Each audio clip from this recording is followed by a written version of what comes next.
Bom dia para você também que está aí ao vivo e você que não está ao vivo, onde você estiver e quando estiver, Deus te abençoe também. Quem veio primeiro, Moisés ou Noé?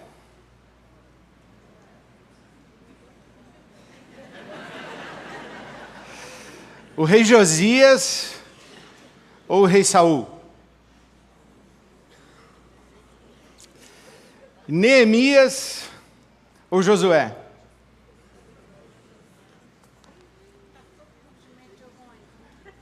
Olha que coisa, hein? Quem veio primeiro? Ezequiel, Daniel ou Joel? Quem matou Caim? Ah, viu? Domingo eu vou contar para você a história de Caim e Abel. Porque foi Caim que matou Abel, não foi Abel que matou Caim, tá ligado, né? Bíblia, gente. Uma pergunta simples, né? Você conhece a sua Bíblia? Você conhece as histórias da Bíblia? Uma vez veio um irmão querido da nossa comunidade, me contou a história que a professora na escola dominical, na igreja dele, disse: "Ô Cider, eu queria uma história assim, que falasse de coragem." Aí o Cider disse para ela: "Oh, conta a história de Davi e Golias." E ela disse: "Não, eu queria uma história da Bíblia, assim, não um conto de fada." Aí teve um dia que eu estava dirigindo um estudo bíblico e falei que Abraão subiu o monte para sacrificar o seu filho Isaque a Deus. E imagina Deus pedir o sacrifício do seu filho, uma oferta, e você ter que sacrificar o seu próprio filho, e seguir na história, né? E ao final do estudo bíblico eu falei: "Gente, vamos orar então?" Aí uma senhora levantou a mão e disse: "Pastor, afinal, o homem matou ou não o filho?" Pois é. Falando em pois é, certa vez eu pregava sobre José. José, o pai de Jesus. E aqui ao lado estava o meu amigo, irmão querido, o César Elbert. Aí o Cezinha disse: "Você não acredita, tinha um senhor sentado do meu lado que perguntou assim: mas Jesus não nasceu em Belém? Como é que ele estava lá no Egito?" "Como assim, irmão, no Egito?" "Estava em Belém."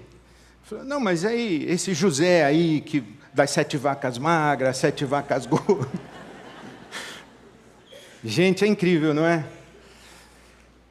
Olhe, nós vivemos nas nossas comunidades, e especialmente diante de um crescimento tão extraordinário da nossa igreja evangélica no Brasil. Aliás, deixa eu fazer essa pergunta: quantos de vocês converteram-se já adultos? Pode levantar a mão, por favor? Bom, muito bom, obrigado. Tem uma coisa na sua vida que é importantíssima.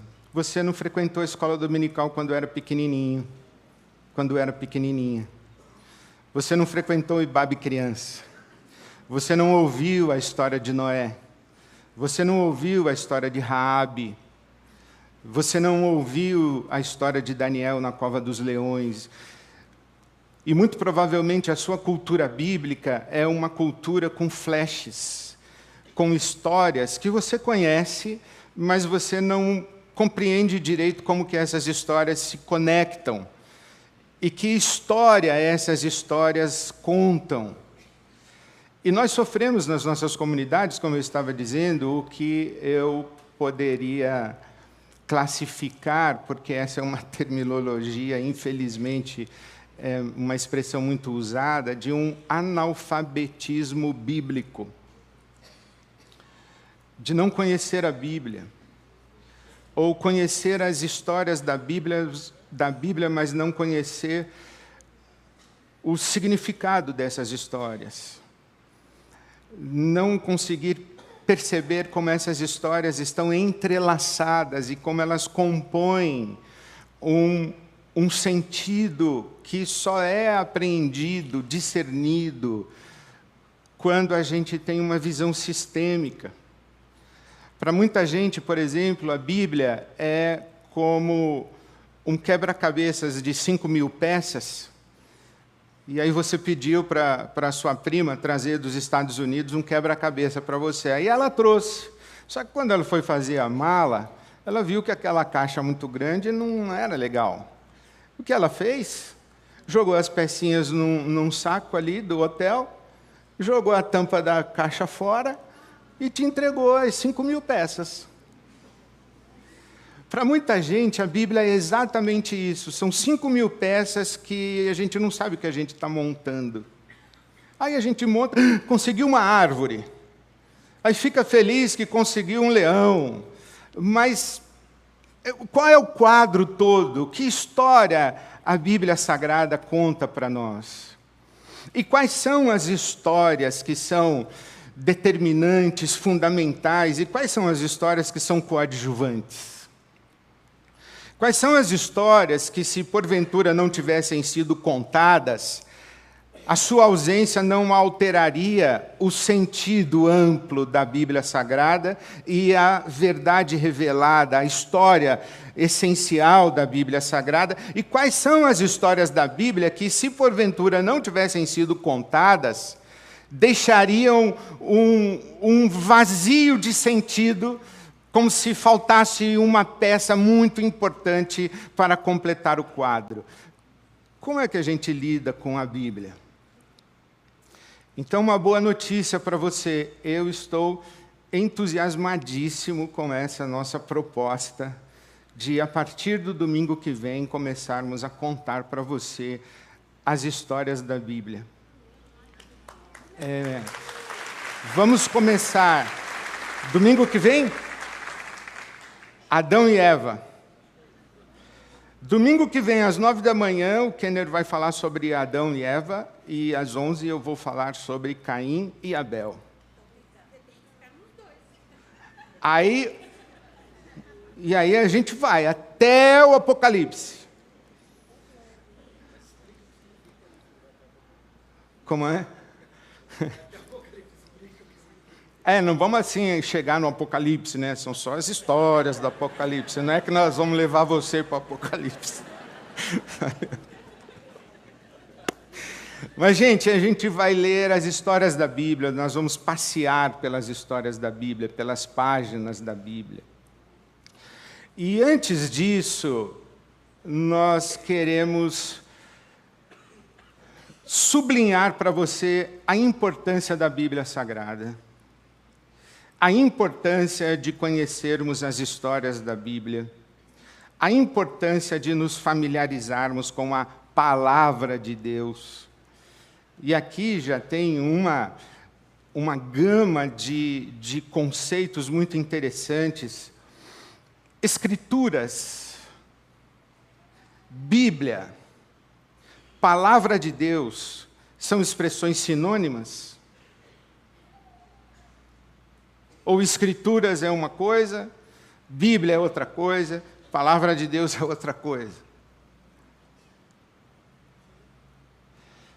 Nós queremos sublinhar para você como é importante, imprescindível que na sua jornada espiritual, na sua caminhada espiritual, na sua experiência de fé, você não apenas conheça as histórias da Bíblia, mas que você seja tão familiar das histórias que você passeie pelo meio delas e que estas histórias e estas palavras e a palavra de Deus, ela penetre em você e passeie dentro de você. Então, para esse primeiro domingo, para esse primeiro momento, eu quero ler com você o livro do Apocalipse. E leio o versículo 10. Pode me dar um pouquinho de água, por favor?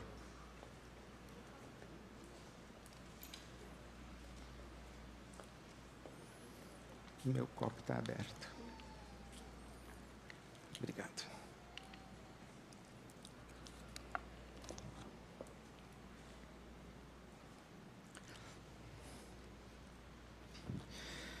Eu leio Apocalipse capítulo 10.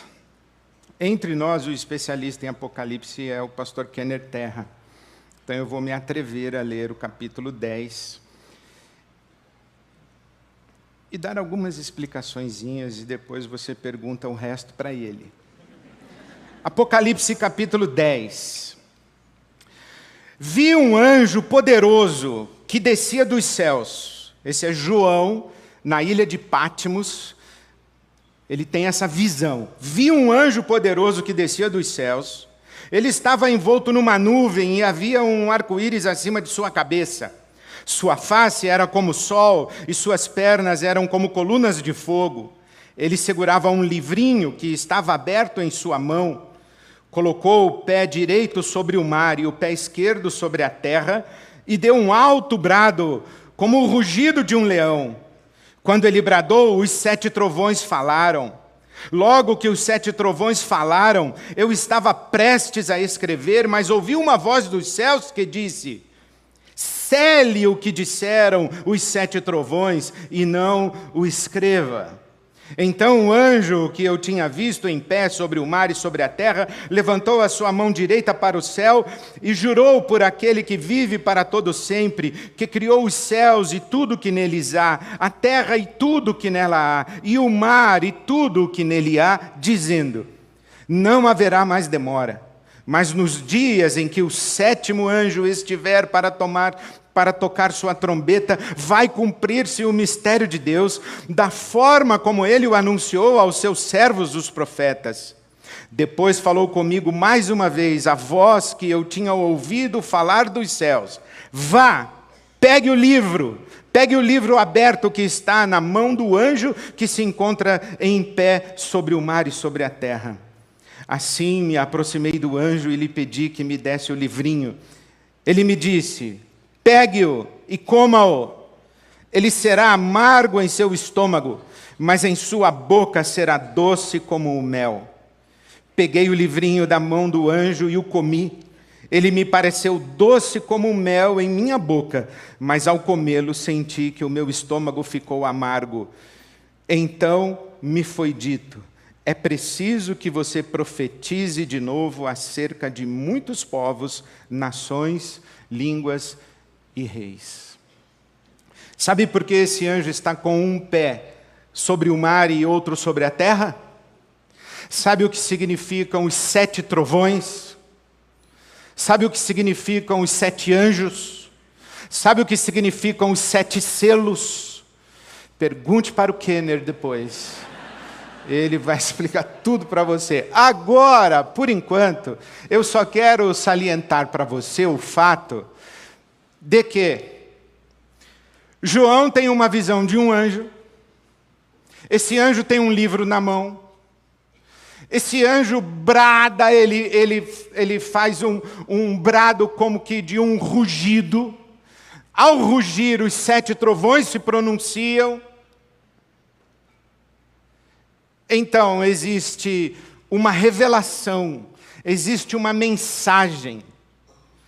O pronunciamento dos 7 trovões, a partir do rugido, do brado desse anjo poderoso.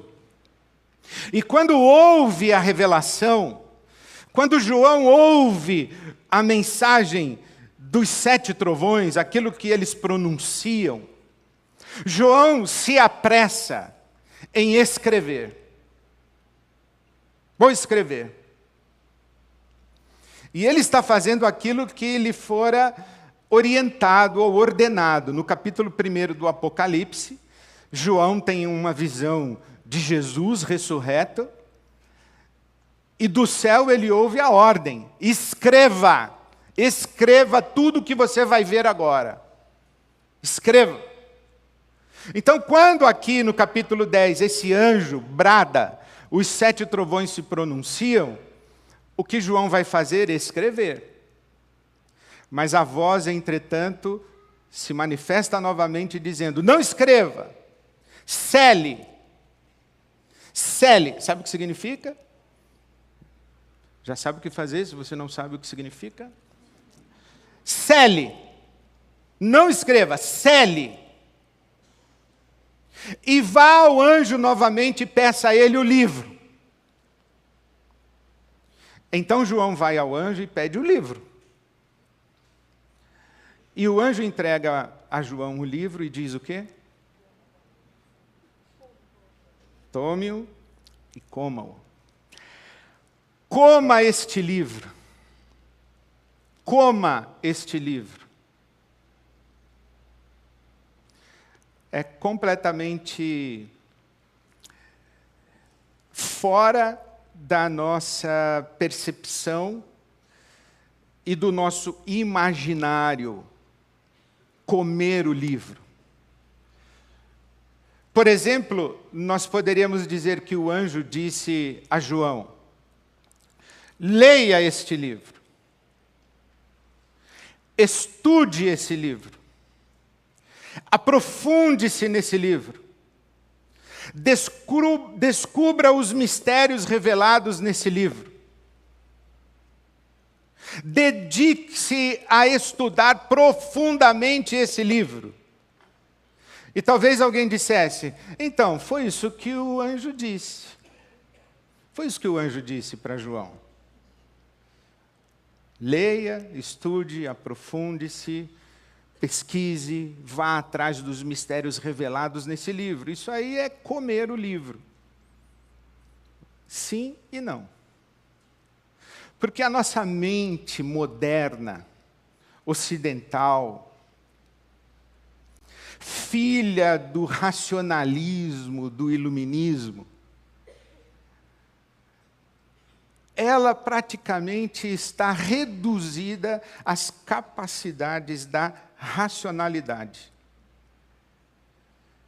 As capacidades da racionalidade que estão contidas nessas expressões: ler, estudar, interpretar, compreender, entender, memorizar. Mas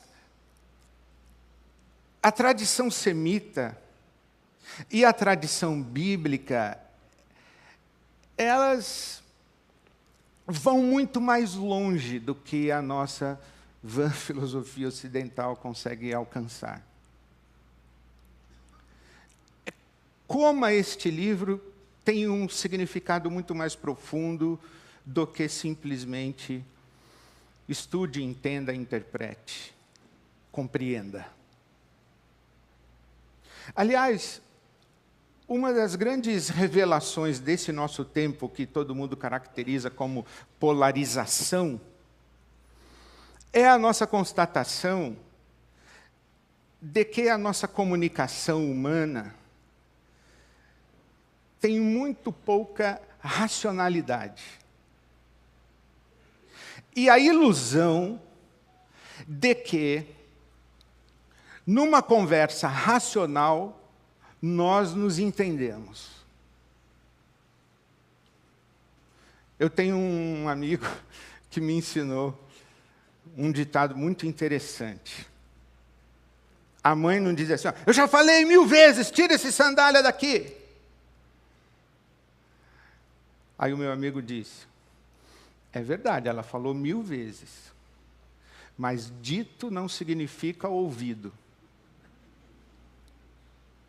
Ouvido não significa entendido. Entendido não significa de acordo. E de acordo não significa obedecido. Dizer é uma parte muito pequenina da nossa comunicação. Inclusive o dizer com palavras, dizer com sentenças, dizer com conceitos, dizer com argumentos, dizer com explicações, dizer com lógica, é uma parte muito pequena da nossa comunicação. E a nossa ilusão é acreditar que se a gente é razoável no que fala e explica direitinho, as pessoas vão entender e elas vão fazer acordo conosco e vai sair todo mundo numa só mente e num só coração, como, por exemplo, a pretensão que eu tenho aqui, de que eu estou falando uma coisa que você está entendendo e que nós estamos juntos. A questão é que a nossa comunicação, ela é afetada, atravessada por muitas variáveis. A nossa etnia, diferente você conversar com um alemão, conversar com um japonês, completamente diferente. É diferente você conversar com quem nasceu no Nordeste e quem nasceu no Rio Grande do Sul. É diferente. É diferente se essa pessoa é o primeiro filho, é o filho do meio, ou é o filho mais novo. É diferente se essa pessoa nasceu na época em que a família era pobre ou nasceu na época em que a família era rica. Ou ao contrário, né? A família era rica e depois a família ficou pobre. Aí tem um irmão que nasceu quando a família era rica, depois teve um outro irmão que nasceu quando a família era pobre. É diferente você conversar com uma pessoa se é homem ou se é mulher. É diferente. É diferente você conversar com uma pessoa que sofreu abuso na infância, que passou fome na infância, que viu o pai ser assassinado na infância. Ou uma pessoa que teve uma família que nós chamaríamos de estruturada e funcional, e outra que não. As nossas vivências, experiências, cultura, repertório, essa pessoa nasceu numa família de terreiro ou nasceu numa família evangélica pentecostal? A nossa experiência religiosa de berço. Essa família nasceu durante a ditadura, antes da ditadura, depois da ditadura. Quando nasceu essa família? Nasceu em Jerusalém ou nasceu na Babilônia? A racionalidade tem o seu lugar e é imprescindível que alguém se comunique de maneira coerente, com uma lógica sistêmica e tentando ser o mais claro possível, inclusive no uso do seu vocabulário. Mas a nossa comunicação ela é atravessada por um monte de coisa. Estudar, pesquisar, interpretar, decodificar, transformar aquilo que foi entendido, compreendido numa frase, num conceito. É o nosso método moderno ocidental, que filosoficamente o pessoal chama de cartesiano, é a nossa lógica cartesiana. A Bíblia não é um livro de lógica cartesiana. A Bíblia não é um livro para que a gente leia, estude, interprete, extraia da nossa interpretação uma verdade resumida numa frase e chame essa verdade resumida numa frase de verdade. A Bíblia não é assim. A Bíblia é um livro de histórias, é um livro de narrativas. A Bíblia é um livro de imagens, a Bíblia é um livro de símbolos. A Bíblia é um livro de metáforas, a Bíblia é um livro de parábolas. A Bíblia não é um livro de conceitos e definições. O que é a felicidade? A felicidade é? A Bíblia não diz. O que a Bíblia diz é: feliz é aquele, feliz é aquela que... E aí descreve uma experiência de vida bem-aventurada, mas não define o que é felicidade. Jesus, o que é o reino de Deus? Ele diz: o reino de Deus é como um homem que saiu a semear. Ele não dá uma definição, ele conta uma história. Sejam perfeitos como perfeito é o Pai Celestial de vocês. O que quer dizer perfeito? Depende se é para a cultura grega, filosófica, perfeito quer dizer uma coisa. Para a cultura de Jesus, perfeito é amar indistintamente, fazer o sol se levantar sobre bons e maus e fazer chover sobre justos e injustos.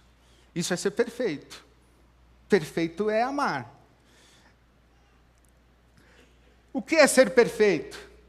Ser perfeito é... Aí Jesus diz, ser perfeito é fazer nascer o sol sobre justos e injustos e fazer chover sobre bons e maus. Isso aí é ser perfeito. Então a Bíblia não é um livro de conceitos e definições. A Bíblia é um livro de maravilhosas histórias. E a gente tem essa mania de contar a história de Caim e Abel, que é o que eu vou fazer domingo que vem, e depois de contar a história, falar, irmãos queridos, 3 lições dessa história de Caim e Abel. 5 verdades que essa história da Torre de Babel ensina para nós.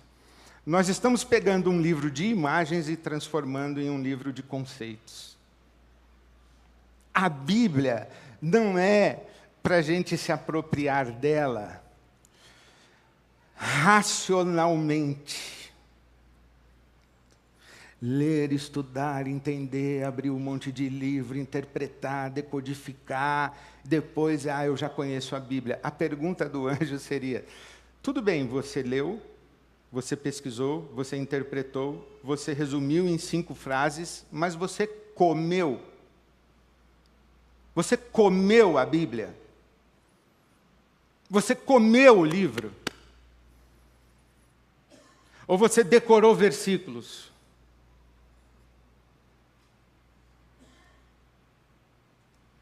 Qual é a principal revelação que Deus faz na Bíblia? Vamos imaginar o seguinte, olha, se eu fizesse essa pergunta, valesse entrar no céu ou não? Qual foi a principal coisa que Deus revelou através de todas essas histórias e de tudo que está escrito nesse livro? Qual foi a principal coisa que Jesus revelou para nós? A principal revelação de Deus na Bíblia é a revelação que Ele faz de si mesmo. É Ele. A Bíblia não é um livro escrito para provar que Deus existe. Duvidar que Deus existe é uma coisa que tem uns 200, 300 anos na história da humanidade. É coisa de modernos. Na Bíblia, ninguém tem dúvida de que Deus existe. Aliás, acredita em um montão de deuses. Sobra deuses na Bíblia Sagrada. A Bíblia é um livro para que Deus revele a si mesmo. Tanto que Jesus, na sua oração, no sermão, na oração sacerdotal, ele diz, revelei o teu nome a eles. Revelei o teu nome a eles. A vida eterna é esta, que te conheçam como o único Deus e a teu Filho a quem tu enviaste. O que é que nós temos que conhecer? Deus. Jesus diz assim para os fariseus e os mestres da lei com quem ele discutia. Olha, vocês fazem bem. Vocês fazem muito bem em ler, estudar, pesquisar, aprofundar, decodificar, interpretar e resumir em frases. Ótimo. Vocês fazem muito bem isso. Por quê? Ele diz assim, porque são as Escrituras que testificam de mim, que apontam para mim, mas vocês não querem vir a mim para que tenham vida. João capítulo 5. Vocês não querem vir a mim para que tenham vida. O que Jesus está dizendo? Vocês pegam um livro, vocês leem, interpretam, decodificam, mas vocês não comem. Jesus diz no capítulo 6, se você não comer da minha carne e não beber do meu sangue, você não tem parte comigo. E os discípulos dizem, como é que nós vamos comer a sua carne e beber o seu sangue? Aí Jesus diz assim, as palavras que eu vos tenho dito são espírito e vida. Olha o que Jesus está dizendo. Coma as minhas palavras. Coma as minhas palavras que você come de mim. Coma as minhas palavras. É mais ou menos como a gente chegar no restaurante e pedir o cardápio. Agora é tudo com QR Code, né? Aí vem o cardápio. A gente olha, passa as fotos, tal, e depois entrega para o garçom ou a pessoa que nos está atendendo, entrega para eles. Obrigado, já estou satisfeito. Ah, mas não vai comer? Só vai ver as fotos?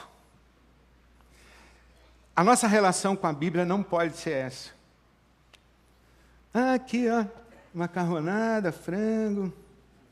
Ah, essa linguiça aqui está com uma cara ótima. Coma o livro. Quando a gente come, o que acontece? Você comeu cenoura. Você não tem cenoura circulando pela sua corrente sanguínea. Não é verdade? Não tem uma cenoura. Você comeu cenoura, o seu organismo vai metabolizar a cenoura e a cenoura vai fazer parte de você, mas agora metabolizada. Os nutrientes da cenoura, os ingredientes saudáveis da cenoura serão incorporados ao seu organismo de tal forma que existe aquele velho ditado: você é o que você come, junk food. Você é o que você come. Porque o seu organismo metaboliza aquilo. Os nutricionistas nos falam de calorias vazias. É muita caloria para nenhum nutriente. A gente metaboliza e se alimenta. Quando o anjo diz, coma, será que é possível a gente criar essa imagem que a gente vai ver o versículo, vai conhecer a história, vai entender, e a gente vai metabolizar a história de Caim e Abel, de Adão e Eva, de Jacó e Esaú, de Davi e Golias, a gente vai metabolizar isso. E os nutrientes que estão contidos nessa revelação, eles passam a fazer parte de nós. Que o Deus que se revela nesse texto sagrado, porque existe muito de Deus em Érico Veríssimo, em Shakespeare, em Dostoiévski, mas igual aqui, em lugar nenhum. Em lugar nenhum. Essa palavra de Deus que nós temos nas mãos, a Bíblia Sagrada, nós entendemos e cremos que no nosso contato com a palavra racionalmente elaborada e codificada e transmitida a nós, nós cremos que aqui está a palavra de Deus, que Deus fala. Que Deus fala aqui. E que Deus fala de si.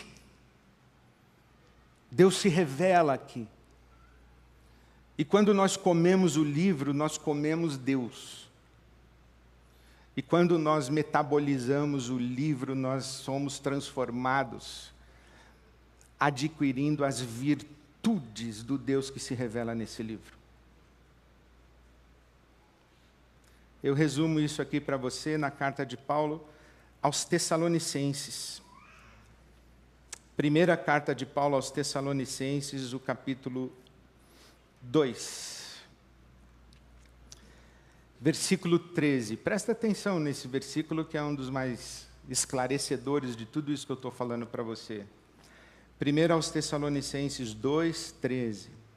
Agradecemos a Deus sem cessar o fato de que, ao receberem de nossa parte a palavra de Deus, vocês a aceitaram não como palavra de homens, mas conforme ela verdadeiramente é, como palavra de Deus, que opera com eficiência em vocês, os que creem. Olha que interessante. Há pessoas que leem a Bíblia Sagrada como se fosse um texto de cultura, de história, de sabedoria. Não misturam essa leitura, não misturam essa leitura com fé. Não se apropriam desta palavra com fé. O que o Paulo está dizendo, tem gente que ouve aquilo que eu disse, mas recebe o que eu disse como palavra de homens e não como palavra de Deus. Mas tem gente que ouve o que eu disse, diz o apóstolo Paulo, e recebe o que eu disse como palavra de Deus. E quando recebe como palavra de Deus, nessa experiência de crer que Deus está falando aqui, a palavra que é recebida opera em quem? Em quem recebe. Tem gente que lê a Bíblia e simplesmente estuda, não come. A Bíblia não é metabolizada. A Bíblia fica na categoria de informação assimilada. Mas tem gente que come a Bíblia, recebe como palavra de Deus, e essa palavra de Deus opera. Opera. Por quê? Porque nós aprendemos aqui na própria Bíblia, em Hebreus capítulo 4, que a palavra de Deus é viva. Viva e eficaz. E penetra na gente e vai separando juntas e medulas. Por isso é que há uma discussão na teologia, que eu particularmente acho uma página lindíssima da discussão teológica, é se a palavra de Deus é a Bíblia ou é o verbo que se fez carne. O que diz o Evangelho de João? O verbo não se fez livro. O verbo se fez carne. Jesus ora dizendo, santifica-os na verdade. A tua palavra é a verdade. Será que Jesus disse, santifica-os na verdade, a Bíblia é a verdade? Ou ele disse, a palavra é a verdade? O verbo encarnado é a verdade? Não foi o que Jesus disse, eu sou o caminho, a verdade e a vida? Essa discussão é bonita, mas para o meu coração, e especialmente para o meu coração pastoral, basta que eu creia que Jesus está presente aqui. E que, na verdade, o texto é o menu, é o cardápio. Eu venho no texto, como o texto para me apropriar de Jesus. Recomendo que você ouça o sermão do pastor Kenner às 9h dessa manhã, quando ele nos disse o seguinte, Jesus está presente no texto. Se você tirar Jesus do texto, o texto fica sem sentido. A gente vem ao texto, come o texto, para ter uma experiência com Jesus. Se você vier os próximos 6 meses, 3 meses, eu garanto para você que você vai sair conhecendo a Bíblia. Você vai conhecer as histórias da Bíblia. Agora, se você vai comer o livro, metabolizar e ser transformado à imagem de Jesus, aí já é uma experiência de fé sua. Por quê? Porque essa é a finalidade da Bíblia. E eu termino lendo... Cadê o Di Maria? Está ali só na... Vem, irmão, vem, eu vou terminar. Eu vou terminar com a carta de Paulo a Timóteo, capítulo 3 da segunda carta.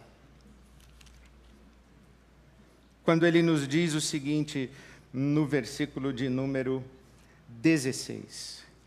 Toda a Escritura é inspirada. Toda a Escritura é inspirada por Deus. É útil para o ensino, repreensão, correção, instrução na justiça. Versículo 17. Para que você, uma pessoa de Deus, seja perfeita e perfeitamente habilitada para toda boa obra. Se você comer a Escritura inspirada por Deus, você vai ser transformado e duas coisas vão acontecer com você. Você vai ser mais parecido com Cristo, perfeito. Ser perfeito, ser como Cristo. E você vai ser capacitado, capacitada a realizar toda boa obra, a fazer mais por Cristo. Ser como Cristo e fazer mais por Cristo. A gente vem aqui, come, metaboliza, e Cristo é formado em nós. Eu creio que esse livro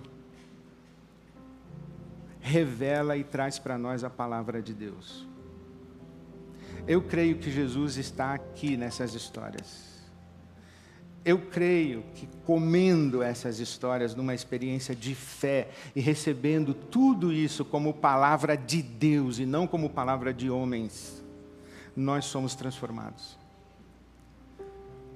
Não é só ter informação, é comer.